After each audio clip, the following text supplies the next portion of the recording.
What is the risk of the Reserve Bank being nationalised? Well, a new piece of legislation currently before Parliament, the South African Reserve Bank Amendment Bill, is proposing to do away with private shareholders in the bank.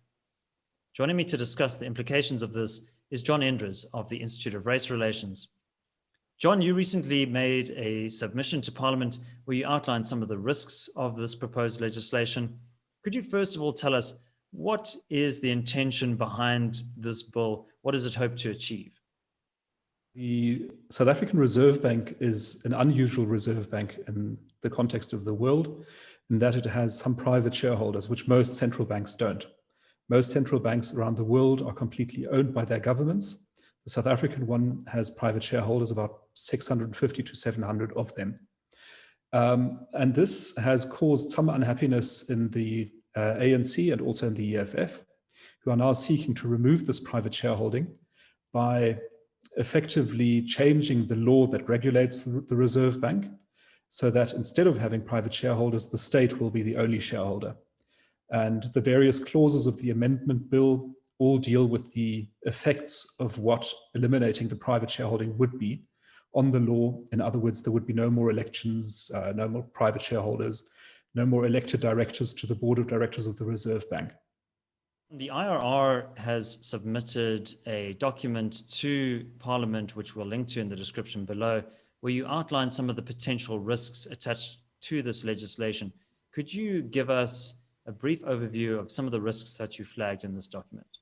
An important thing to keep in mind there is that at the moment, these private shareholders of the bank do not have that much influence over the bank. So they cannot influence monetary policy. That is something the Monetary Policy Committee does. They cannot interfere in the bank's day-to-day management, which is the responsibility of the bank's governors. And they also can't appoint executive board members, which is a role reserved for the South African president.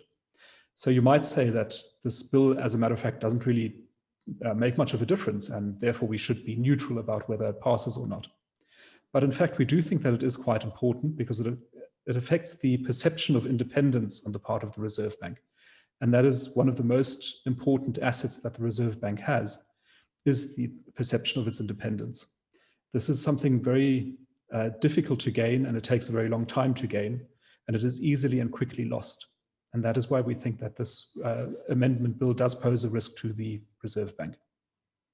So John, if the private shareholders were eliminated and some of these governance changes were implemented, what do you see as being some of the financial risks associated with that outcome?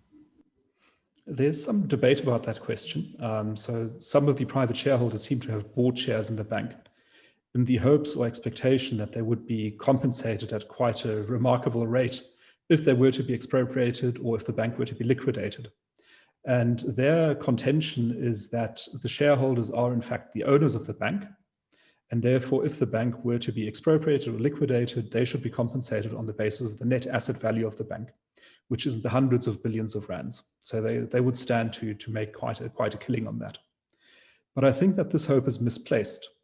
In 2016, there was a court ruling where somebody was compensated for they were forced to sell their shares effectively, and they received around around 50 per share. So somebody holding 10,000 shares in the bank would receive 15,000 rand, which is nice, but not a vast amount of money. It also means that if the 2 million shares that exist in the bank were all to be bought by the state, for example, it would cost the state only about 3 million or 4 million rand, which is not a huge amount of money. So the financial implications are not that great. However, as the Treasury pointed out when speaking to Parliament, the risk is that there would be drawn out litigation and the whole process would be very complex and messy. And that is another reason not to go down this road. So John, in your view, what are the prospects of this legislation being passed by Parliament? So the IRR took the position that the bill should be withdrawn. And if it were to be resubmitted, any changes in the bill should enhance the independence of the Reserve Bank rather than reduce it. And that is why we're quite strictly opposed to the bill as it stands at the moment. Our perception is that the chances of the bill passing are not particularly great. The EFF is pushing to have it adopted, doesn't have any strong arguments really. The ANC does have a conference resolution that requires them to nationalize the Reserve Bank, but we think that support for this resolution isn't 100% throughout the party. Opposition parties also are against nationalization, and so is the National Treasury. So we think that the prospects for this bill passing are not great, but we will keep an eye on it and we'll also oppose it if it comes back. Well, thank you very much, John. That's all we have time for today. To our viewers, please remember, like this video, subscribe to the channel, and check out the link in the description below to our 30-day free trial. Also, let us know what you think. What do you feel are the real intentions behind this move from the EFF? And does the ANC support such a change to the Reserve Bank? That's it from me, David Ansara. Until tomorrow at 7 a.m., take care.